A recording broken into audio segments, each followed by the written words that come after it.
வணக்கம். புது புது அர்த்தங்கள் நிகழ்ச்சியில் உங்களை சந்திக்கிறதுல ரொம்ப மகிழ்ச்சி.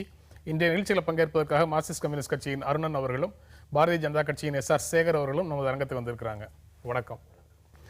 மோடியின் பொருளாதார கொள்கைகள் இலக்கு இல்லாதவை அப்படின்னு முன்னாள் இந்திய பிரதமர் மன்மோகன் சிங் நேற்று ஒரு கூட்டத்தில் பேசியிருக்கிறார், இளைஞர் காங்கிரஸ் கூட்டத்தில் பேசியிருக்கிறார். அந்த செய்தியை சொல்கிற அந்த நாளிதழ் தேசிய அரசியல் களத்தில் சாதுவான தலைவர்னு பெயர் எடுத்துட்டு வந்த மன்மோகன் சிங் இப்போது ஆவேச அரசியல்வாதி ஆகி வருகிறார் அப்படின்னு எழுதியிருக்கிறாங்க. புரியல, சாதுவான அரசியல் தலைவர் மன்மோகன் சிங்கிற முடிவுக்கு அவங்க எப்படி வந்தாங்க அப்படிங்கிறது தெரியல. அவருடைய ஆவேசமான நடவடிக்கைகள் பல 2004 2010 வரைக்கும் பல இடங்கள்ல பார்த்துருக்குறோம். குறிப்பாக 2008 நீங்கள் உங்களுடைய ஆதரவை திருப்பி பெற்ற உடனேயே அவர் எவ்வளவு ஆவேசமாக செயல்பட்டாருங்கிறத பார்த்துருக்குறோம். ஆனால் சாதுவான தலைவர் அப்படின்னு சொல்றாங்க. முதல்ல அதிலிருந்தே ஆரம்பிக்கலாம். அவரை சாதுவான தலைவர்ங்கிறத நீங்கள் எப்படி பார்க்குறீங்க? அதாவது இப்போ மோடிக்கும் இவரோடும் ஒப்பிடும் பொழுது இவரை சாதுன்னு சொல்கிறாங்கன்னு நினைக்கிறேன். காரணம், மோடி அவங்க பிரதமர் ஆன பிறகும் அதற்கு முன்பு தேர்தல் பிரச்சாரத்தில் பேசுகிற பாணியில் தான் பல இடங்களில் பேசுகிறாரு. அப்புறம் பீகார் தேர்தல் பிரச்சாரத்தில் நம்ம பார்த்தோம். அதுலேயும் அதே போல் ஒரு ஆவேச உரை. இன்னும் சொல்லப்போனால் அந்த குத்தல் மொழி.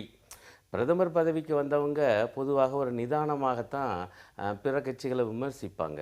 ஆனால் இவர் அதெல்லாம் சட்டம் பண்ணாமல் பிரதமர் இல்லாத பொழுதும் எப்படி குத்தல் மொழிகளை பயன்படுத்தினாரோ எதிர்கட்சிகளின் அதே பாணியில் பேசி வந்ததை பார்க்குறோம். இப்போவும் கூட அவ்வப்போது பேசுகிறார். ஆகவே இவருடைய பேச்சை பார்க்கும்போது மன்மோகன் சிங்கனுடைய பேச்சு ரொம்ப சாதுவுடைய பேச்சு போல படுது என்று நான் நினைக்கிறேன். பத்திரிகையாளர்களை பொறுத்தவரையில் நீங்கள் சொன்னது போல் அவரும் அவ்வப்பொழுது ஆவேசமெல்லாம் பேசியிருக்காரு. ஆனால் நிச்சயமாக அந்த அளவு என பார்க்கும் பொழுது மோடி அளவுக்கு இல்லை என்று தான் எனக்கும் படுகிறது. பேச்சளவில் மட்டும்தான் பார்க்கணும். பேச்சளவில் மட்டும்தான் பார்க்கணுமா, இல்லை ஒரு அரசு அல்லது அரசினுடைய பிரதமர் அவர் நடைமுறைப்படுத்தக்கூடிய விஷயங்கள் மக்களை எவ்வளவு தூரம் பாதிக்குதுங்கிறதுலேருந்து அவரை சாதுவா இல்லை ஆவேசமானவரா அப்படிங்கிறத இல்லை, அந்த மாதிரி இந்த பத்திரிகையில சொல்கிற மாதிரி எனக்கு படலை. அது நிச்சயமாக விவாதிக்கப்பட வேண்டிய ஒரு விஷயம்தான். இப்போ மோடியை பொறுத்தவரையில் பேச்சு மட்டுமல்ல, செயலும் கூட அந்த மாதிரி தான் இருக்குது. அது ஒரு சாதுவுக்கு உரியதாக இல்லை. சரியாக சொல்லப்போனால் பிரதமர் என்கிற அந்த அந்தஸ்துக்கு உரியதாக இல்லை. ஆனால் மன்மோகன் சிங் அப்படி ஒப்பிடும் பொழுது சாதுங்கிற வார்த்தை இப்பொழுது நான் பயன்படுத்த விரும்பலை.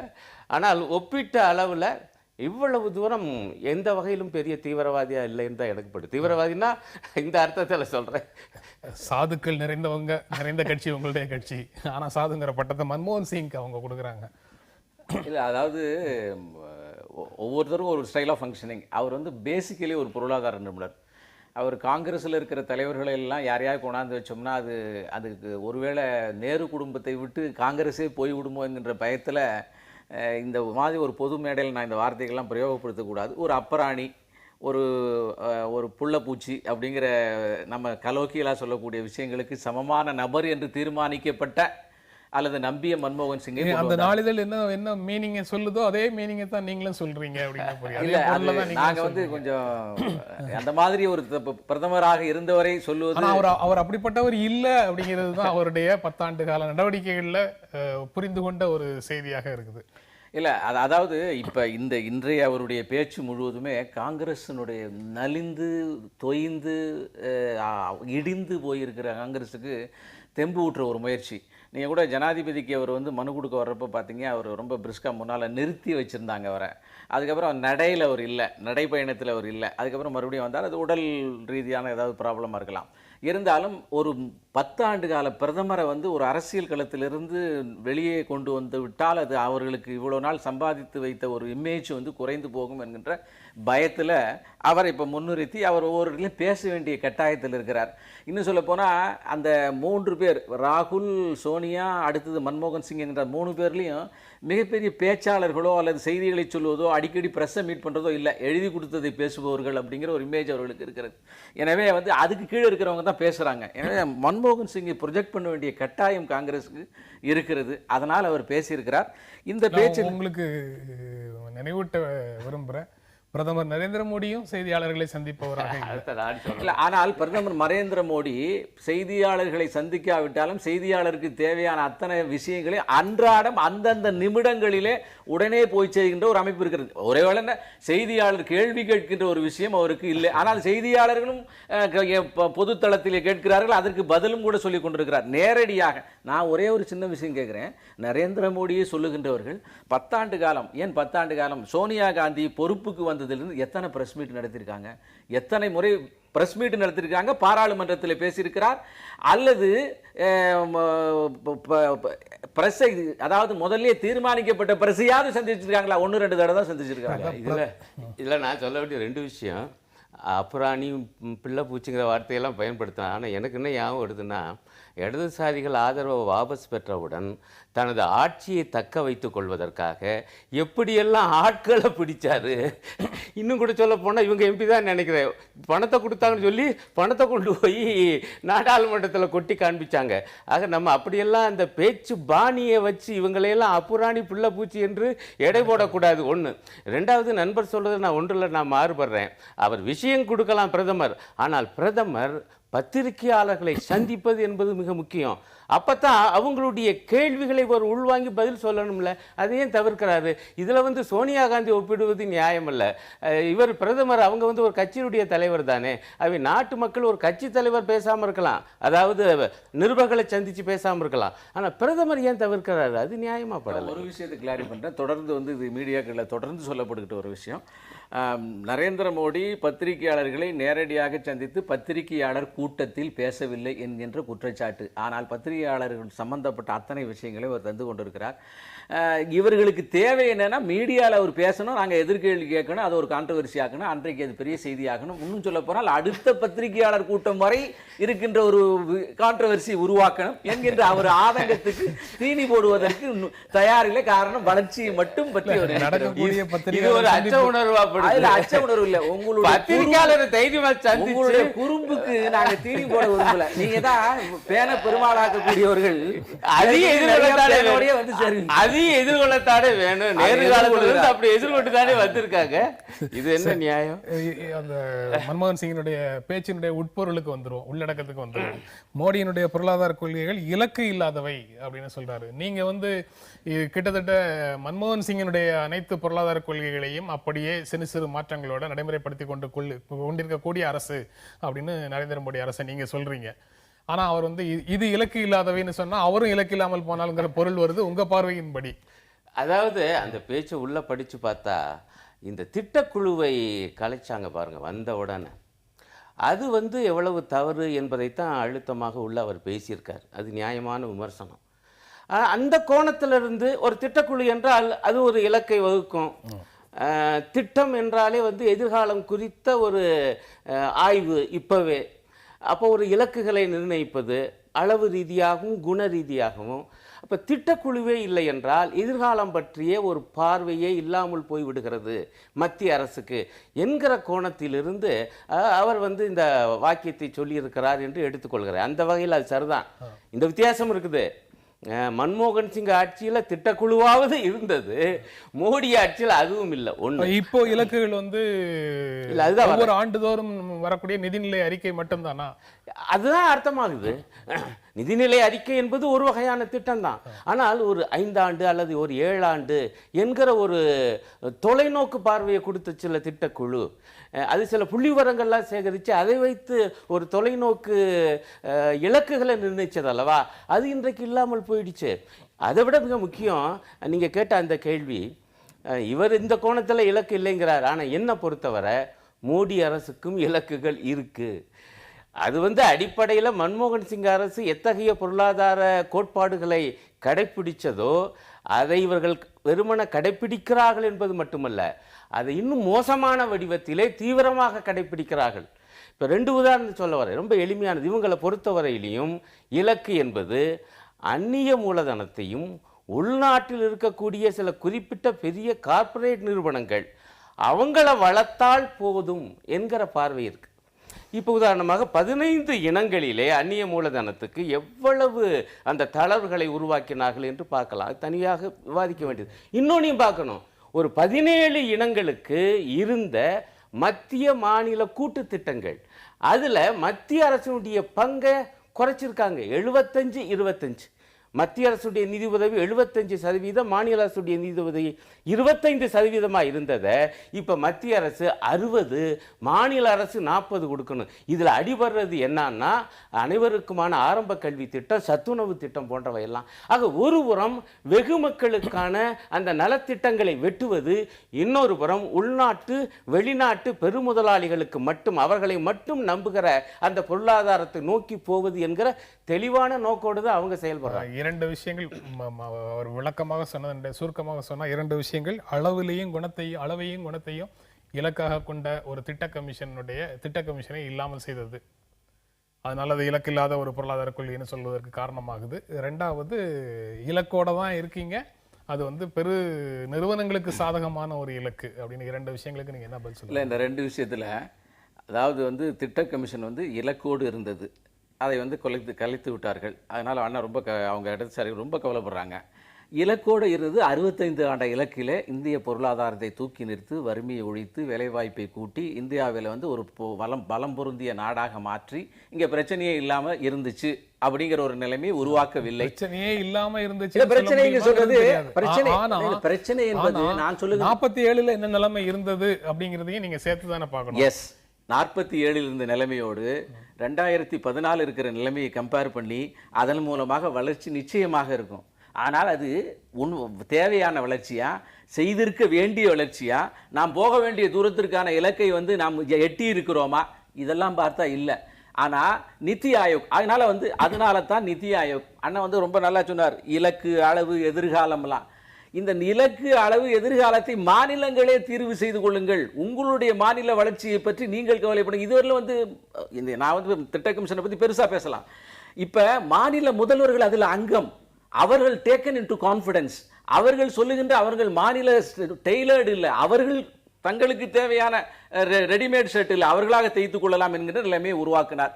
அதனால வந்து அவர் வந்து பொருளாதார நிபுணர் மன்மோகன் சிங். அதனால வந்து அரசியல் ரீதியாக ஒரு 15 ஆண்டு காலம் மாநில முதல்வராக இருந்தவர், எது சரியாக இருந்தால் இருக்கும் என்ற எண்ணத்திலே மோடியினுடைய நீங்க சொன்ன இந்த ஒரு விளக்கத்துக்கு அவர்கிட்ட பதில் கேட்டுட்டு திரும்ப வரலாம். இல்ல, அதுக்கு முன்னால் அவர் இன்னொரு பெருநிறுவனங்களுக்கு சாதகமாக இருந்தது, அதுக்கு நீங்க பதில் சொல்லுங்க. நீங்க வந்து மத்தியத்துவப்படுத்தப்பட்ட ஒரு அதிகார குவியல் இருந்த திட்ட கமிஷனை நீக்கி அதிகார பரவல் கொண்ட ஒரு அரேஞ்ச்மெண்ட்டுக்குள்ள தான் அவங்க போயிருக்கோம் அப்படின்னு சொல்லி அதற்கான பதில் நீங்க சொல்றாரு. அதாவது மாநிலங்களுடைய இப்ப அதிகமாக இருக்கும், மாநிலங்களுடைய முடிவுகள் அதிகமாக முன்னுரிமையோட இருக்கும். அது வந்து அப்படி ஒரு தோற்றத்தை, அப்படி ஒரு பொய்மை தோற்றத்தை அவங்க கொடுக்குறாங்க. வந்து இந்த நிதி ஆயோக் அப்படிங்கிறதெல்லாம் வந்து மாநிலங்களே வந்து இன்னும் பரவலாக அவங்களுடைய எதிர்காலத்தை திட்டமிடுவதற்கு ஒன்றும் உதவியாக இல்லை. உண்மையிலேயே பழைய திட்டக்குழுவுக்கு போகும் பொழுது மாநில முதல்வர் என்ன பண்ணுவாங்கன்னா, இங்கே ஒரு திட்டக்குழு பல மாநிலங்களில் உண்டு, அவங்க திட்டமிட்டு அதன் அடிப்படையில் தங்களுக்கு என்ன நிதி தேவை, தங்களுக்கு மத்திய அரசினுடைய முக்கியமாக முதலீடுகள் எப்படி தேவை என்று திட்டமிடுதல், அதற்கான தேவை இவையற்றை உருவாக்கி அங்கே கொண்டு போய் திட்டக்குழுவுடைய துணைத் தலைவரிடம் பேசுவதற்கு வாய்ப்பு இருந்துச்சு. அவங்க என்ன செய்வாங்கன்னா, மாநில அரசினுடைய தேவைகள் கோரிக்கைகளை மனதில் வைத்துக்கொண்டு பிறகு அவங்க இறுதிப்படுத்துவாங்க. அந்த இறுதிப்படுத்துகிற கூட்டத்தில் திட்டக்குழுவினுடைய தலைவராகிய பிரதமர் கலந்து கொள்வாங்க. இப்படி ஒரு முறைமை, ஒரு சிஸ்டம் என்பது இருந்துச்சு. இப்போ இவங்க உருவாக்கி இருக்கக்கூடிய ஒரு தற்காலிகமான ஏற்பாடு தான். அந்த ஏற்பாட்டில் அந்த மாதிரி போய் கோரிக்கை வைக்கிறதுக்குன்னு ஒரு ஆளே கிடையாது. ஒவ்வொரு இலாக்கா மந்திரியா போய் பார்க்கணும். இது திட்ட பரவல் அல்ல, மாறாக திட்டமே இல்லாத ஒரு போக்குங்கிறேன். நான் ஒரே ஒரு விஷயம் மட்டும் சொல்லிடுறேன். வெகு சில காங்கிரஸ் மாநில முதல்வர்களை தவிர அத்தனை பேரும் இந்த நிதி ஆயோக்கை வரவேற்று இருக்கிறார்கள். அது அண்ணனுக்கு தெரியும், நான் வந்து இதாக சொல்லலை. 2வது விஷயம், இந்த திட்டக்குழு எப்படி இருந்தது, போவாங்க 5000 கோடின்னு அவங்க சொல்லுவாங்க, இவங்க போய் ஒரு கோரிக்கை 6000 வாங்க 5500 வாங்கிட்டு வந்துடுவாங்க. எல்லா மாநிலங்களுக்கு சேர்த்தான காமன் ப்ரோக்ராம் எக்கச்சக்க ப்ரோக்ராம் இருந்தது. அது தமிழ்நாட்டுக்கு சிலது தேவையில்லாமல் இருந்தது, ஆந்திராவுக்கு சிலது தேவையில்லாமல் இருந்தது. அந்த ஃபண்ட்ஸ் முழுவதும் உபயோகப்படுத்தப்படாமல் இருந்தது. அது போக இப்போ வந்து அந்தந்த மாநிலங்களுக்கு, அது மட்டும் இல்லாமல் இப்போ புதுசாக இவங்க சொல்லியிருக்கிறது, ஒரு திட்டத்தில் பயன்படுத்தப்படாமல் இருக்கிற உபரி நிதி மறு திட்டத்துக்கு கொண்டு செல்லலாம், ரிட்டர்ன் போகாது அப்படின்னு சொல்லியிருக்காங்க. ஆனால் இன்னொரு அழகாக ஒரு விஷயம் சொன்னார், மத்திய மாநில உறவுகளில் வந்து இந்த நிறைய இது பர்சன்டேஜ் குறைச்சிட்டாங்கன்னு. ஆனால் அவர் கன்வீனியண்ட்டாக என்னன்னா கூட்டுனதை சொல்லலை, மாநிலத்துக்கான பங்கீடை 40% பண்ணினது சொல்லலை, அதில் எத்தனை ஆயிரம் கோடி வரும் அதை நீயே பார்த்துக்கங்கிறது சொல்லலை. ஆகவே பல்வேறு விஷயங்களை அவங்க சௌஜன்யமாக இன்னும் 5 ஆண்டு காலத்துக்கு அரசியல் செய்வதற்காக மறைத்து தான் ஆக வேண்டும். அது இணையதளங்களில் இருப்பதை மறைக்க முடியாது. நீங்க பெருநிறுவனங்களுக்கு சாதகமாக செயல்பட்டாங்க. பெருநிறுவனங்களுக்கு சாதகமான செயல்பாடு என்பது அவருடைய பன்னோட்டத்தில் அப்படிதான் சொல்லியாகணும். இப்போ வெளிநாட்டு மூலதனங்களை நாம் ஈர்க்க வேண்டிய கட்டாயம். ஏன்னா 65% இளைஞர்கள், 80 கோடிக்கு மேல இளைஞர் இருக்காங்க. அந்த கரங்களுக்கு வேலை கொடுக்கலன்னா இந்த நாடு அதை பயன்படுத்த வேலை வாய்ப்பை உருவாக்கக்கூடிய மூலதனத்தை ஈர்ப்பதான் அதைத்தானே செய்யறாங்க. அதாவது பெருநிறுவனங்கள் அவர்கள் இங்க முதலீடு செய்து எல்லாத்தையும் போயிடுவாங்க, இங்க வேலை வாய்ப்பு இல்லை, இந்த நாட்டுக்கு பொருளாதாரமே இல்லை அப்படின்னு சொல்லுவது இல்லையா? அதாவது இன்னைக்கு பப்ளிக் செக்டாரே இல்லை. இன்னைக்கு தனியாருடைய வேலை வாய்ப்பை நம்பித்தான் அந்த ஒரு நிலைமையை நோக்கி நான் போகிறோம். அதனால அது இல்லாமலே, அதாவது காம்ப்ளிமெண்டரி டு ஈச் அதர், 2 பேருக்கும் லாபகரமான விஷயங்கள் எங்கிருந்து வந்தாலும் அதை நாம செய்யலாம். அந்நிய முதலீடுகளை எல்லாம் நான் முன்னால போகல, இன்னைக்கு போகிறோம். காரணம் என்ன? 2 பேருக்கும் லாபகரமானது, வின் வின் சிச்சுவேஷன். ஆனால் இவர்கள் இன்னும் 60 விட்டு வெளியே வருவதற்கு தயங்குகிறார்கள். ஒண்ணு சொல்லிக்கிறேன், மாநிலங்களுக்கான நிதி ஒதுக்கீடுடைய அளவை கூட்டியிருக்காங்கன்னு. ஆனால் அதனால தமிழகம் போன்ற மாநிலங்களுக்கு நடைமுறையில இழப்பு என்று மாநில முதல்வர் நான் முடிச்சிடறேன், மத்திய அரசு கடிதம் எழுதியிருக்காங்கிறது மட்டும் நான் சகோதரருக்கு சமர்ப்பிக்கிறேன். 2வது, நான் அங்க அந்நிய மூலதனமே இந்த பகுதிக்கான நேரம் நிறைவு. வளர்ந்த மாநிலங்கள்ல 90, வளராத மாநிலங்கள்ல 90% போயிருக்கிறது ஞாபகப்படுத்த இல்ல. தமிழ்நாடு போன்ற மாநிலங்களுக்கு உங்களுடைய இந்த பகிர்வினால நடைமுறையில் நட்டம் என்பது உணருங்க, அதுலயும் நட்டம்.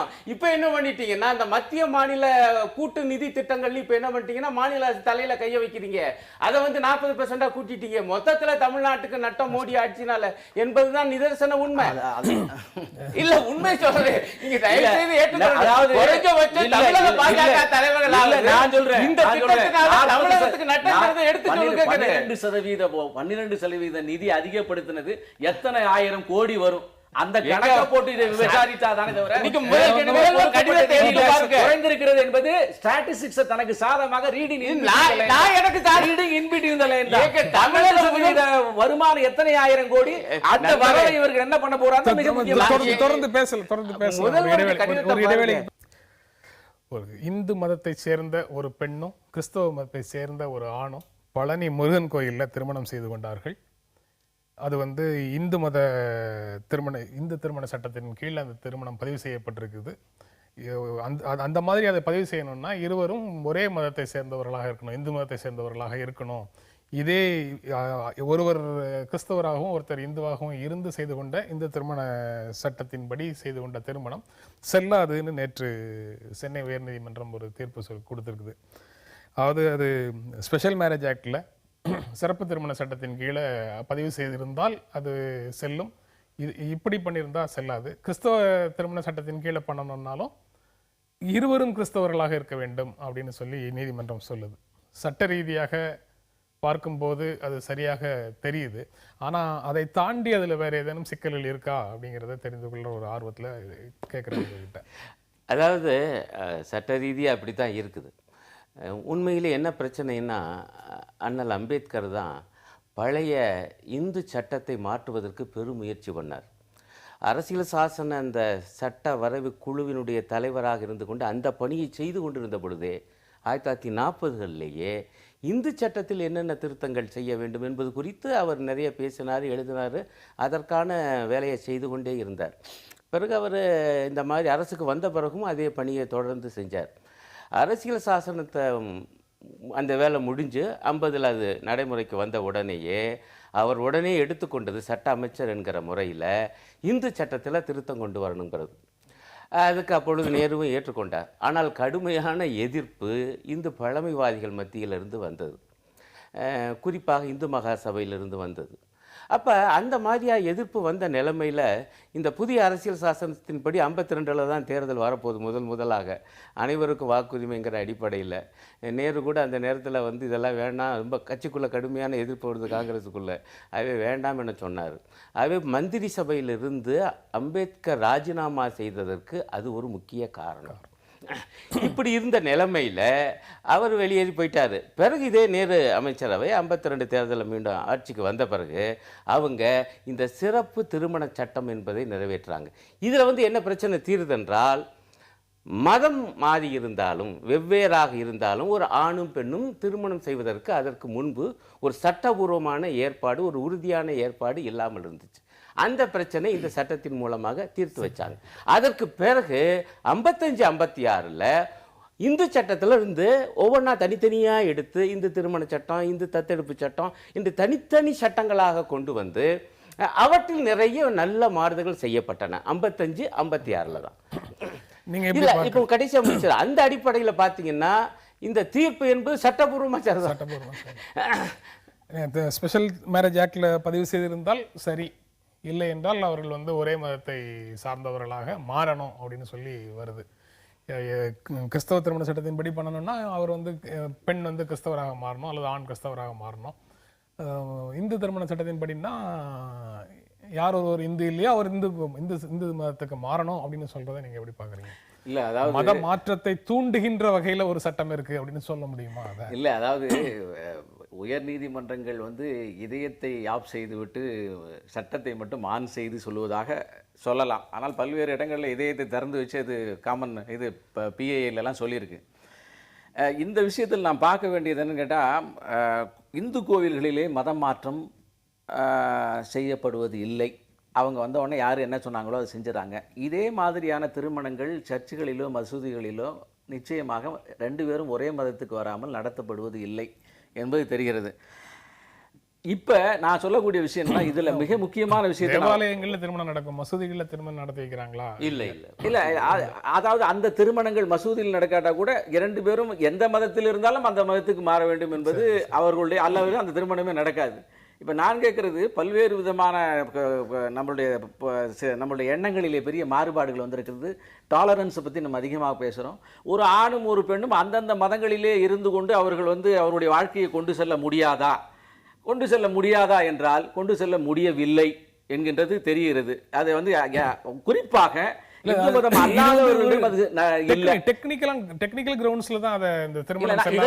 இதற்கு தான் நான் என்ன சொல்லுகிறேன் என்றால், நாங்கள் என்ன சொல்லுகிறோம் என்று சொன்னால், இப்ப வந்து ஒவ்வொரு மதத்துக்கும் ஒரு சட்டத்திட்டம் இருக்கிறது. அதுக்கு மேல காமன் சிவில் கோடு இருந்ததுனால் காமன் சிவில் கோடு காரணம் சொல்லுகிறேன். இப்ப வந்து ஒரே ஒரு திருமணம் ஒரு மதத்துல வந்து 3 முறை நீங்க தலாக் சொன்னா அவன் உடனே திருமணம் செய்கிறது. அவனுடைய மனித உரிமைகள் இல்லாம போகுது. இன்னொரு திருமணத்துல 7 ஆண்டிலிருந்து 7 ஆண்டுகள் காலங்கள் செப்பரேஷன் இருந்தால் வரணுங்கிற மாதிரி இந்து திருமண சட்டத்துக்கு சமமாக கிறிஸ்தவ திருமண சட்டமும் ஸ்ட்ராங்கா இருக்கிறது டைவர்ஸ்ல. இப்படி எல்லாமே எந்த ஒரு நாட்டிலேயும் இந்த மாதிரியாக ஒவ்வொரு மதத்துக்குமான சிவில் சட்டங்கள் இருப்பதில்லை. எல்லா நாடுகளிலும் காமன் சிவிலாகத்தான் இருக்கிறது. இங்க நம்ம நாட்டில் தான் இருக்கோம். நம்ம சில நாடுகளில் வேணா இருக்கலாம், அந்த நாடுகளுடைய புள்ளிவிவரம் தெரியல. இந்த விஷயத்து நமக்கு என்ன ஐ ஓப்பனர் என்று சொன்னால், இப்போது இந்த மாதிரியான ஒரு விஷயத்தை கோர்ட் வந்து இதயத்தை இறுக்கி கொண்டு சொல்லியிருக்கிறது. மதம் மாற்றம் 2 பேரும் ஒரே மதத்துக்கு மாறினாதான்னு சொல்லியிருக்கு. சட்டப்பிரகாரம் சொல்லியிருக்கிறது. அது சரி. ஆனா இது நீங்க சொன்ன அதே வார்த்தையில சொல்லுகின்ற போது நானும் அதை தான் சொன்னேன். நான் என் வாயிலிருந்து அது பெரிதாக்கப்படும். மதம் மாற்றம் செய்வதற்கு நீதிமன்றங்கள் தூண்டுகிறதா என்று நான் சொன்னா அது பெருசா வரும். நீங்க சொன்னதுனால உங்களையே கோட் பண்ணி நான் சொல்லுகிறேன். ஆகவே இப்ப இதுல இருந்து காமன் சிவில் கோடு அவசியம் என்பது தெரிகிறது. கோவில்களிலே மத மாற்றம் நடத்தப்படுவதில்லை என்பது தெரிகிறது. அதாவது இந்து திருமண சட்டத்தின் கீழே பதிவு செய்த அந்த திருமணத்தை ஸ்பெஷல் மேரேஜ் ஆக்ட்ல பதிவு செய்திருந்தா அந்த திருமணம் செல்லும்னு நீதிமன்றம் சொல்லியிருக்கோம். அது காமன் சிவில் கோடையும் வலியுறுத்தல, எனக்கு ஒரு மத மாற்றத்தையும் வலியுறுத்தல. எனக்கு ஒரு வியாக்கியானம் வேணும்ல. பாரதிய ஜனதா கட்சியை மதவாத கட்சின்னும் மற்ற கட்சிகளை மதச்சார்பற்ற கட்சிகள்னும் காங்கிரஸும் இடதுசாரிகளும் பேசிட்டு வர்றதை பல காலமாக பார்த்துட்டு இருக்கிறோம். காங்கிரஸ் மதவாத கட்சி மத ரீதியாக இந்திய மக்களை பிளவுபடுத்துகிறது அப்படின்னு சொல்லி பிஜேபி காங்கிரஸை நேற்று வந்து குற்றம் சாட்டி இருக்கிறது. எங்களை மாதிரி வெளியில இருந்து பார்க்கக்கூடிய நபர்களுக்கு என்ன தோணுதுன்னா, தேர்தல் ஆணையத்திடம் பதிவு செய்யப்பட்ட கட்சிகளாகவே இந்த எல்லா கட்சிகளும் இருக்கு. தேர்தல் ஆணையத்திடம் பதிவு செய்யப்பட்ட கட்சி, தேர்தல் ஆணையம் அங்கீகரிக்கக்கூடிய ஒரு கட்சி அப்படின்னு சொன்னாலே இந்திய அரசியலமைப்பு சட்டத்தை ஏற்றுக்கொண்ட கட்சிகள் அவை அப்படிங்கிற புரிதலுக்கு நாங்கள் வர்றோம். இந்திய அரசியலமைப்பு சட்டத்தை ஏற்றுக்கொண்ட கட்சிகள் அப்படின்னு சொல்லிட்டா இந்திய அரசியலமைப்பு சட்டம் சொல்கின்ற மதச்சார்பின்மையையும் ஏற்றுக்கொண்ட கட்சிகள் அப்படின்னு தான் நாங்கள் எல்லா கட்சிகளையும் பார்க்க வேண்டியது இருக்கு. அப்படிதான் நாங்கள் எல்லா கட்சிகளையும் நம்புகிறோம். ஆனால் எங்க முன்னாடியே நீங்க எல்லாரும் வந்து பரஸ்பரம் ஒருத்தரை ஒருத்தர் மதச்சார்பு கட்சின்னும் மதச்சார்பற்ற கட்சி என்னும் பேசிட்டு இருக்கிறதுனால மிக அடிப்படையான கேள்வி எது மதச்சார்பு எது மதச்சார்பின்மை அப்படிங்கிற கேள்விகளுக்குள்ள வந்து நிற்க வேண்டியதாக இருக்கு. நீங்க அதை எது மதச்சார்பு அப்படின்னு சொல்றீங்க? காங்கிரஸ் கட்சியை மதச்சார்புள்ள கட்சின்னு நீங்க சொல்றீங்க, பாஜகவை மதச்சார்பற்ற கட்சின்னு சொல்றீங்க. எப்படி அது? இல்லை, அதாவது நல்ல கேள்வி. ரொம்ப, அதாவது இது மிகவும் விவாதிக்கப்பட வேண்டிய, இன்னும் இந்திய அளவில் மிகப்பெரிய அளவில் விவாதிக்கப்பட வேண்டிய தலைப்பு. ஆனாலும் கூட இது சுருக்கமாக ஒரே லைனில் சொல்கிறேன். நம்மளுடைய இந்திரா காந்தி கொலை செய்யப்பட்ட பிறகு வெளிநாடுகளிலே வந்து சீக்கிய ரேஸை சேர்ந்தவர்கள், சீக்கிய மதத்தை சேர்ந்தவர்கள் வந்து இந்திரா காந்தியினுடைய ப்ளூ ஸ்டார் ஆபரேஷனுக்கு வந்து அதற்காக செய்யப்பட்டிருக்கிறார் என்று அதை நியாயப்படுத்தினார்கள். அதே மாதிரியாக இப்போ மணிசங்கர் ஐயர் வந்து முஸ்லீம் ஃபோபியா, ஆன்டி முஸ்லீம் ஃபோபியா ஃப்ரான்ஸில் இருக்குன்னு சொல்லி, அதாவது ஒரு ஒரு ஒரு பயங்கரவாத தாக்குதலுக்கு, ஒரு பயங்கரவாத செய்கைக்கு மதத்தை சம்பந்தப்படுத்தி அதை தாக்குவது அல்லது மதத்தை சம்பந்தப்படுத்தி தங்களை பாதுகாத்துக் கொள்வது என்பது இப்போது வழக்கமாகி வருகிறது. அது ஓட் பேங்க் பாலிடிக்ஸ்க்காக இருக்கிறது. அதனால்தான் தீவிரவாதத்தை மதத்திலிருந்து விடுதலை செய்ய வேண்டும். அதை மதத்தை தீவிரவாதத்தை மட்டுமா? பயங்கரவாதம், தீவிரவாதம் பயங்கரவாதம் மட்டும் இல்ல. நான் அரசமைப்பு சட்டத்திலிருந்தும் தேர்தல் ஆணையத்திடமிருந்தும் புரிந்து கொள்ளக்கூடியது என்னன்னா, அரசியலில் இருந்து, அரசிடமிருந்து, அரசின் செயல்பாடுகளில் இருந்து மதத்தை பிரித்தெடுப்பது அப்படின்னா தீவிரவாதம் பயங்கரவாதத்தோட மட்டும் அப்படின்னு நீங்க சொல்றீங்க. ஆனா அரசமைப்பு சட்டம் சொல்வது அரசியலில் இருந்து. செக்குலரிசம் என்கின்ற விஷயமே பிரிட்டன்ல தோன்றியது. அங்க பிரிட்டன்ல இருக்கிற அரசரும் பிரிட்டன்ல இருக்கக்கூடிய சர்ச்சும் ரெண்டுக்கும் இடையில தன்னுடைய பவர் ஸ்ட்ரகிள் நடந்துச்சு. அந்த பவர் ஸ்ட்ரகிள் அவர்கள் ஒரு காம்ப்ரமைஸ் வந்துச்சு. அந்த காம்ப்ரமைஸுடைய பிரகாரம் 6 நாட்களுக்கு அரசர் பலமாக இருப்பார், 7ஆவது நாள் ஞாயிற்றுக்கிழமை அன்னைக்கு சர்ச்சு பலமாக இருக்கும். 6 நாளைக்கு அரசாங்கம் செய்த தூக்கு தண்டனையிலிருந்து பல்வேறு தண்டனைகளை 7ஆம் நாள் சர்ச்சுக்கு போய் அவங்க பாவ மன்னிப்பு கேட்பாங்க, விட்டுருவாங்க. இந்த கான்ஃப்ளிக்ட்டுக்கு இடையில அவங்க வந்து ஒரு காம்ப்ரமைஸ் தான் செக்குலரிசம். இந்தியாவில் அந்த செக்குலரிசத்துக்கு வேலையே இல்லை. ஏன்னா இங்கே இந்திய அரசியல்ல மதம் என்றைக்குமே கலந்ததே இல்லை. இல்ல, ராஜகுரு என்பவர் இந்த நாட்டில் ஆரம்பத்திலே இருந்து வந்தார். ராஜகுரு வந்து அவர் அரசனை திருத்துகின்ற ஒரு மனிதராகத்தான் இருந்தாரே தவிர அங்க மதத்தை புகுத்துகின்ற மனிதராக இல்ல. இந்த கல்ச்சர்லயே இல்ல. எனக்கு வர்ற சந்தேகம், திருத்துகின்ற அப்படின்னு சொல்றீங்கல்ல, தவறு செய்தால் அந்த தவறு எதன் அடிப்படையில் தவறு என்று தீர்மானிக்கப்படுகிறது? திருத்தல் எந்த நெறிகளின் அடிப்படையில்? தர்மத்தினுடைய அடிப்படையில். இந்த நாட்டுல இந்த மதம் என்கின்ற பேச்சுக்கு இடமில்லை. நான் ஒரே ஒரு விஷயத்துக்கு மட்டும் வந்துடுறேன். ஒரு விஷயத்துக்கு இப்ப இந்த பேச்செல்லாம் வந்ததுக்கு காரணம் ஒரே ஒரு இந்த இது ஷக்கீல் அகமது ட்வீட் பண்ணியிருக்காரு. அதுல வந்து அனூப் சேத்தியாவும் முஸ்லீமாக இருந்தால், ஷாருக் கான் நான் வந்து கான் என்கின்றதால், ஆக இப்படி வந்து தங்களுடைய செய்கைகளுக்கு ஒரு மதத்தை பாதுகாப்பாக வைத்துக் கொள்வது நியாயமா? அதற்கு துணை போவது நியாயமா? அப்ப எது வந்து மதசார்பற்ற தன்மை? நீங்க வந்து காங்கிரஸ் கட்சி குறிப்பாக இந்த சீசன்ல ஒரு வரிசையாக மணிசங்கர் ஐயர் பாகிஸ்தான்ல பேசுனது, ஷக்கீல் அகமது ட்விட்டர், அதுக்கப்புறம் இன்னொரு செய்தி அவங்க வந்து சல்மான் குர்ஷித், சோட்டா ராஜனையும் சேத்தியாவையும் முஸ்லிம்களாக இருந்தால் அரசு வேறு விதமாக கையாண்டிருக்கும் அப்படின்னு சொன்னது போன்ற சில செயல்பாடுகளின் அடிப்படையில நீங்க வந்து இப்ப சொல்றீங்க. நான் அந்த மாதிரி குறிப்பிட்ட சம்பவங்களுக்குள்ளேயோ குறிப்பிட்ட அரசியல் கட்சிகளுடைய செயல்பாட்டுக்குள்ளேயோ இந்த விவாதத்தை சுருக்குவதற்கு பதிலாக இதை இன்னும் கொஞ்சம் விரிவான தளத்துல பேசலாம் அப்படின்னு நினைக்கிறேன். இந்த குறிப்பான விஷயங்களுக்குள்ள போகாம எது மதச்சார்பின்மை அல்லது எது மதவாதம் அப்படிங்கிற 2 விஷயத்தையும் நீங்க விரிவாக பேசினா சிறப்பாக இருக்கும்னு தோணுது. அதான் நீங்க சொன்னதுதான். நீங்க வந்து எந்த ஒரு ஆங்கில அகராதி எடுத்து பாருங்க, செக்யூலரிசம் என்பதற்கு என்ன பொருள் கொடுத்திருப்பாங்க. குறிப்பாக அனைவரும் ஏற்கக்கூடிய வெப்ஸ்டர்ஸ் அகராதி, பெரிய அகராதி எடுத்து பாருங்க, தெளிவாக போட்டிருப்பாங்க. அதாவது மதச்சார்பின்மை என்பது அரசு மற்றும் அரசியலில் இருந்து, இன்னும் கல்வி மற்றும் பொது வாழ்வு இவற்றிலிருந்து சகல மதங்களையும் ஒதுக்கி வைப்பது. அதனுடைய அர்த்தம் மதம் என்பது தனிநபரினுடைய நம்பிக்கையாக இருக்கும் என்பது, அல்லது மத நம்பிக்கையே இல்லாதவரும் தனிநபர்கள் இருக்கக்கூடும். இதுதான் அதனுடைய அர்த்தம். இதுக்கு ஒரு வரலாறு உண்டு என்பதை நான் ஏற்றுக்கொள்கிறேன். அது பிரிட்டனில் ஆரம்பித்து பிரெஞ்சு புரட்சியில் அது ஒரு முழுமையடைந்தது. அமெரிக்காவுடைய அரசியல் சாசனத்தில் தான் அது தெளிவாக வரையறுக்கவே பட்டது. அதற்கு பிறகு பிரான்ஸ்லையும் வரையறுக்கப்பட்டது. ஆகவே இதெல்லாம் வந்து ஒரு வரலாற்று ரீதியாக இது இந்தியாவுக்கும் தேவை. இங்கே தேவையில்லை என்பது பாஜக தரப்பு வாதம். அதற்கு அவங்க ஒரு தவறான வரலாற்று தகவலை சொல்கிறாங்க. இந்த மண்ணில் ஒரு மதச்சார்பு அரசுகள் இருந்ததே இல்லை. இருந்தால் தானேயா மதச்சார்பு அற்ற அரசு பற்றி பேசணும். அதுவே தவறு. தயவுசெய்து நண்பர்கள், அவங்க வந்து வரலாற்று புத்தகம்னா உடனே வந்து இடதுசாரிகள் எழுதின புத்தகம்லாம் படிக்க மாட்டேன்னு கூட முடிவெடுக்கலாம். இடதுசாரிகள் அல்லாத நிறைய பேர் எழுதியிருக்காங்க. இன்னும் சொல்லப்போனால் பாரதிய வித்யா பவன் அவங்க வெளியிட்டிருக்காங்க இந்திய வரலாறு பற்றி. பாம்பேயிலிருந்து பெரிய பெரிய நூல்கள், மிக அற்புதமாக ஆய்வு நூல்கள் அவையெல்லாம். அதில் எடுத்து பாருங்கள். இந்த நாட்டில் சமணம் மேலோங்கி இருந்த பொழுது பல அரசுகள் சமண அரசுகளாக இருந்தன. பௌத்தம் வட இந்தியாவிலே மேலோங்கி இருந்த பொழுது பௌத்த அரசுகளாகத்தான் இருந்தன. தெற்கே நீங்கள் பார்த்தீங்கன்னா சைவமும் வைணவமும் மேலோங்கி இருந்த பொழுது சைவ அரசாகத்தான் வைணவ அரசாகத்தான் இருந்தன.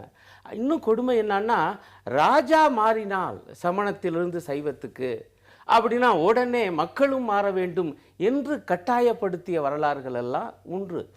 நான் காஞ்சி பல்லவலிருந்து சொல்லலாம், மதுரை பாண்டியன், இதெல்லாம் இதுலேருந்து சொல்ல வருகின்ற நீதி சொல்கிறேன். அதான். ஆகவே ஏற்கனவே இங்கே மதச்சார்பு அரசுகள் தான் இருந்தன.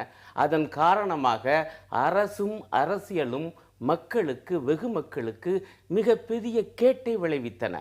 அதிலிருந்து நவீன இந்தியா, நவீன சமுதாயம் விடுபட வேண்டியது அவசியத்திலும் அவசியம்.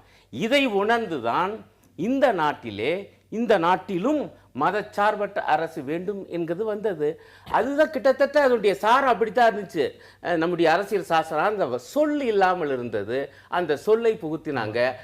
அவசர நிலை ஆட்சி காலத்தில் நடந்த ஒரே ஒரு நல்ல காரியம் அதுதான். ஆகவே அந்த சொல்லையும் பொறுத்துனாங்க. ஆகவே தான் இப்போ என்னன்னா, இன்றைக்கு நீங்கள் ஒரு அரசியல் கட்சி நடத்துவதாக இருந்தால் அரசியல் சாசனத்தின் படி என்றால் அந்த கட்சி மதச்சார்பற்ற கட்சியாகத்தான் இருக்கணும்.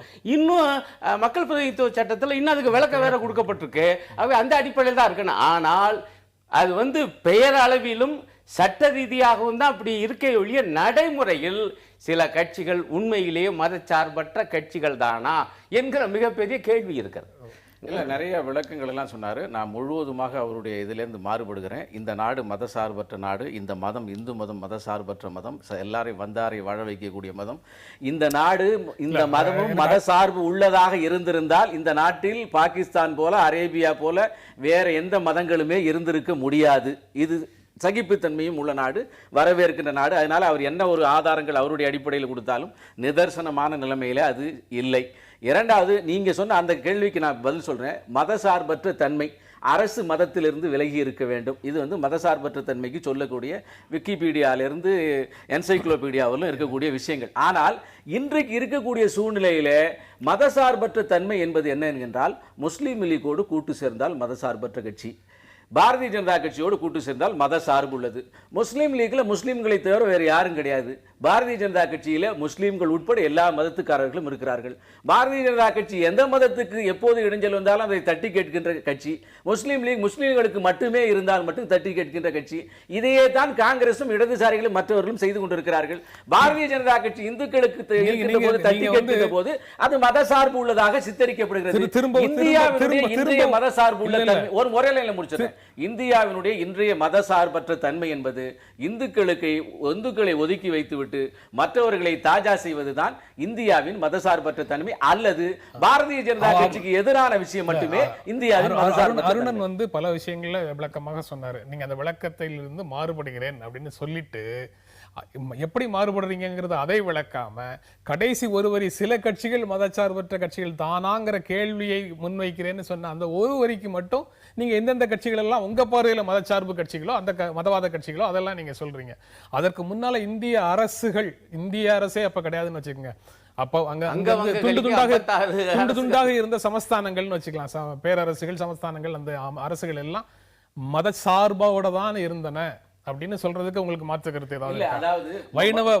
வைணவத்தை தழுவிய அரசர்கள் இல்ல, சைவத்தை தழுவிய அரசர்களை விதியாக மாற்றுகிறார். விதிவிலக்குகளா? அதாவது விதிவிலக்குகள், அதாவது எல்லா ராஜ்யங்களிலும் இந்த சைவம், வைணவம், சாத்தம், இந்த மாதிரியான எல்லா மதங்கள், அது அப்ப இந்து மதத்தினுடைய 6 பிரிவுகள்.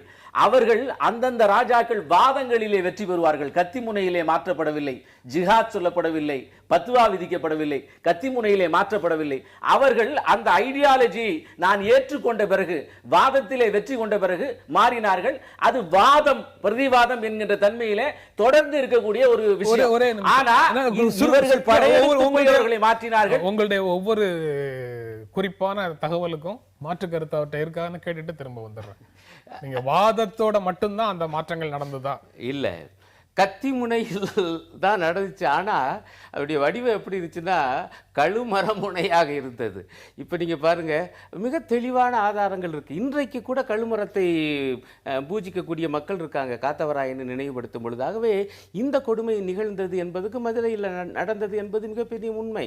அது வந்து பெரிய புராணத்தில் மட்டுமல்ல, வேறு சில ஆதாரங்கள் இருக்குது. தமிழகத்து மட்டுமல்ல, மைசூர் பகுதியில் எப்படி நடந்துச்சுங்கிறதுக்கெல்லாம் வரலாற்றார்கள் ஆதாரங்கள் கொடுக்குறாங்க. எவ்வளவு கொடுமையாக சமணர்கள் கழுவில் ஏற்றி கொல்லப்பட்டாங்க.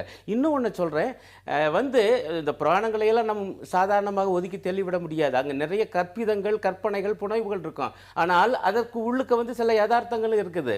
ஆக அந்த அடிப்படையில் பார்த்தீங்கன்னா, நான் ஏற்கனவே குறிப்பிட்டேன் இந்த ராஜாக்கள் மாறும்போது என்ன நடந்துச்சு என்று. அதே போல் சோழ ராஜா என்ன பண்ணார், இன்றைக்கு இருக்கக்கூடிய அந்த திருவாரூர் குளத்தை சுற்றி இருந்த சமண பள்ளிகளும் அதே போல இதர பகுதிகள் எப்படி இடித்து தரைமாற்றமாக்கப்பட்டு அந்த குளம் வந்து அகலப்படுத்தப்பட்டது. விதிவிலக்கு இல்ல, எங்க வரிசையா தான் வருது. இப்போ உதாரணமா குலோத்துங்கன் என்ன பண்ணா, சிதம்பரம் கோயில்ல அந்த விஷ்ணுவுடைய அந்த கிடந்த நிலையில் இருக்கக்கூடிய தூக்கி கொண்டு போய் கடல்ல போட்டான். அதை ஒட்டக்குத்தன் கிண்டலா ஆனா அங்கீகரிச்சு என்ன பாடுறான்னா, ஏன் தெரியுமா, என் மன்னன் வந்து விஷ்ணுவை கொண்டு போய் கடல்ல போட்டான், கடல் தானையா அவனுடைய இருப்பிடம், அதனால கொண்டு போய் போட்டான்னு பாடி இருக்காப்ல. இது வந்து உண்மையிலேயே விதிவிலக்கு எது தெரியுமா? சமய வந்து ஆச்சரியம் இல்லாமல் ஒரு சில அரசர்கள் தான் ஆண்டிருக்காங்க. பெரும்பாலான அரசர்கள் சமய சார்போடு தான். நான் வந்து அவங்களை குறை சொல்லல, அதுதான் அன்றைய வாழ்வா இருந்துச்சு. உலகம் முழுக்க இருந்துச்சு, இந்தியாவில் மட்டும் சொல்ல, அதாவது பாரதத்தில் மட்டும் சொல்ல, உலகம் முழுக்க இருந்துச்சு. ஆனால் உலகம் மாறிக்கொண்டிருக்கிறது, நாமும் மாற வேண்டாமா என்பதுதான் என்னுடைய கேள்வி. இல்லை, அதாவது ஆனைமங்கலம் என்கின்ற சிற்றூரினுடைய வருவாயை கிறிஸ்தவர்கள் இந்தியாவிற்குள் வருகின்ற போது கொடுத்து, நீங்கள் உங்களுடைய மதத்துக்கு இருங்கன்னு சொல்லி சர்ச்சு கட்டி கொடுத்து, நம்மளிலேருந்து ஒரு 10 பேரை அனுப்பிச்சு அந்த மதத்துக்கான உதாரணத்தை செய்தவர்கள் ராஜராஜ சோழன் காலத்திலும் பல்வேறு கல்வெட்டுகளிலே இருக்கிறது. வர அதே மாதிரியாக அதாவது சோழ அரசர்களுடைய ராஜராஜ சோழன் காலத்துல இல்ல அதாவது நம்மளுடைய அரசர்கள் செய்திருக்கிறார்கள். அதே மாதிரியாக நம்மளுடைய குஜராத்தினுடைய பகுதிகளில் வந்து அங்கேருந்து வெளியில் கடற்கு வானமாக வந்த பார்சி இனத்தவர்கள் இந்தியாவில் வருகின்ற போது அவர்களுக்கு பாலையும் சர்க்கரையும் கொடுத்து, இதோடு நீங்கள் அமால்கமேஷன் ஆகக்கூடிய ஒரு தன்மையோடு இருங்கள் என்று சொல்லி அவர்களுக்கும் உதவி செய்திருக்கிறார்கள். நாம் வந்தாரை வரவழைத்திருக்கிறோம், நாம் மதம் மாற்றத்தை செய்யவில்லை.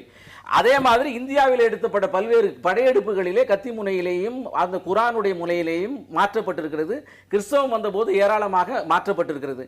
எதற்கு இதை சொல்கிறேன் என்று சொன்னால், இன்றைக்கு இருக்கக்கூடிய ஆட்சியாளர்கள் ஒரு மதத்தை அப்பீஸ் பண்ணி மற்றொரு மதத்துக்கு எதிராக போகின்ற போதுதான் மதசார்பற்ற தன்மை என்ற பேச்சே வருகிறது. அதுவரை இந்த மாதிரியான பேச்சுக்கு வேலையே இல்லை. இப்ப மதமே குறிப்பிடாமல் இந்த சம்பவங்கள் அத்தனையுமே நடந்த சம்பவங்களை கண்டித்திருப்பார்களே, ஆனால் மதமே குறிப்பிடாமல் கண்டித்திருப்பார்கள், இந்த சம்பவங்கள் நடக்காது. இந்த இது எனக்கு எப்படி புரிஞ்சுக்கிறேன் நீங்க சொல்றதுன்னா, கிறிஸ்தவ இஸ்லாமிய அல்லது வேறு மதங்கள் தொடர்பான பிரச்சனை வரலன்னா இங்க மதச்சார்பின்மைங்கிற பேச்சுக்கே இடம் இல்லைன்னு நீங்க சொல்ற மாதிரி புரிஞ்சுக்கிறேன். நிச்சயமாக அப்படி இல்லை. 100% இந்துக்கள் இருக்கக்கூடிய ஒரு நாடாக இருந்தாலும் கூட ஆட்சியில, அரசு செயல்பாட்டுல மதம் சார்ந்த விஷயங்கள் இருக்கணுமா வேண்டாமாங்கிற விவாதமும் எதிர்ப்பும் அப்பவும் கண்டிப்பாக இருந்திருக்கும் அப்படின்னு தான் நான் நினைக்கிறேன். இருந்திருக்கும். அப்பவும் மதச்சார்பற்ற லிமிட்டேஷன்ல இருந்திருக்கும். அதற்குண்டான லிமிட்டேஷன்ல இருந்திருக்குமே தவிர, இப்ப ஜாதிகளிலே வேறுபாடு இருக்கிறது, ஜாதிகளிலே புகைச்சல் இருக்கிறது. அப்ப இந்து மதம் வந்து ஒரே மதமாக இருக்க கூடாது. நான் என்ன சொல்ல வர்றேன், நண்பர் வந்து சொல்ற அடிப்படையான ஒரு அம்சத்தை நான் ஏற்கிறேன். சகல மதங்களில் இருந்தும் இந்த நாட்டுடைய அரசியல் விலகி நிற்க வேண்டும் என்பதை நான் ஏற்கிறேன். ஒரு மதத்தை மட்டும் ஆதரிக்கிறது, இன்னொரு மதத்தை மட்டும் எதிர்க்கிறது என்பது கூடாது. ஆனால் நண்பரே பாருங்கள், அவர் சீக்கிய கலாச்சாரத்தை சொல்கிறாரு, மிச்சத்தை சொல்கிறாரு. ஏன் 92ல் பாபர் மசூதி இடிப்பை செய்தது யார்? அது எது ஒரு மதம் இல்லையா? அதை செஞ்சது பாஜக தலைவர் இல்லையா? அத்வானி அல்லவா? முரளி மனோகர் ஜோஷி அல்லவா? உமா பாரதி அல்லவா?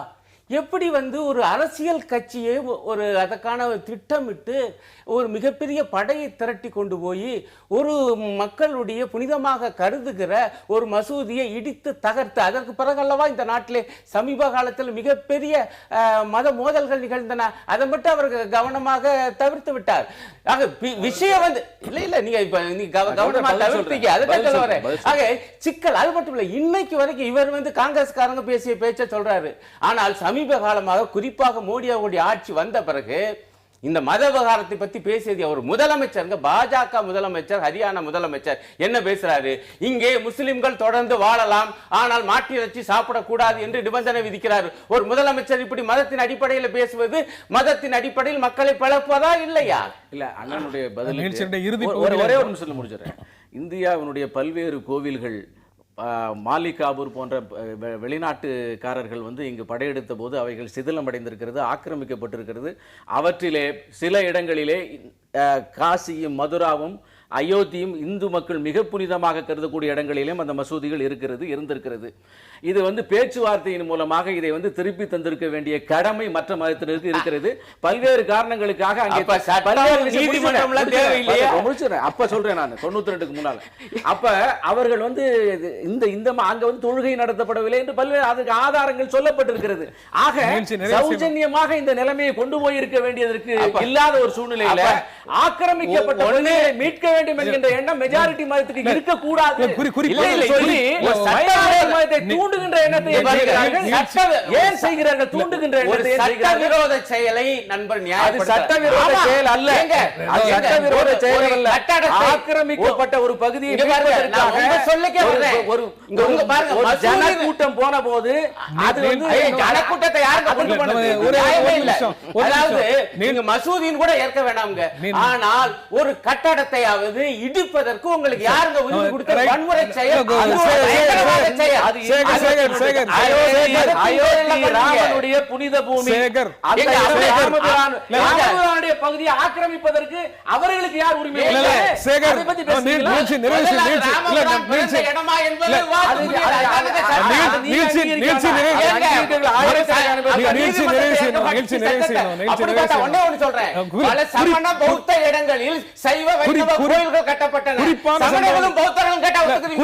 குறிப்பான சம்பவங்கள் பத்தி பேசுறதுக்கு நேரம் இல்ல, நிகழ்ச்சி நிறைவு செய்யணும். கடைசி ஒரே இதுதான் அவர் சொன்ன, ஒரே அரசியல், கல்வி, பொதுவாழ்வு, இதுல இருந்து பொதுவாக மதம் பிரிக்கப்பட வேண்டும் அப்படிங்கிற ஒரு கருத்துல உங்களுக்கு உடன்பாடு இருக்கா அப்படிங்கறத மட்டும் கேட்கிறேன். ஆம் இல்லை சொன்னா போதும், விளக்கமே வேண்டாம்.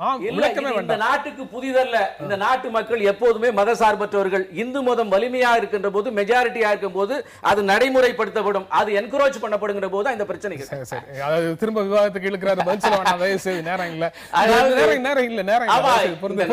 இந்த நாட்டுல இந்த பாரத பூமியில ஏற்கனவே எல்லாம் கலந்துதான் கடந்துச்சு. அரசும் மதமும் இனியாவது அது சுத்தமாக பிரிக்கப்பட வேண்டும் என்பதுதான் எங்களுடைய கருத்து, விளைவு, விருப்பம். இந்த நிகழ்ச்சியில பங்கேற்று உங்களுடைய கருத்துக்களை பகிர்ந்து கொண்டதற்கு எங்கள் நெஞ்சார்ந்த நன்றி. மீண்டும் சந்திப்போம். நன்றி, வணக்கம்.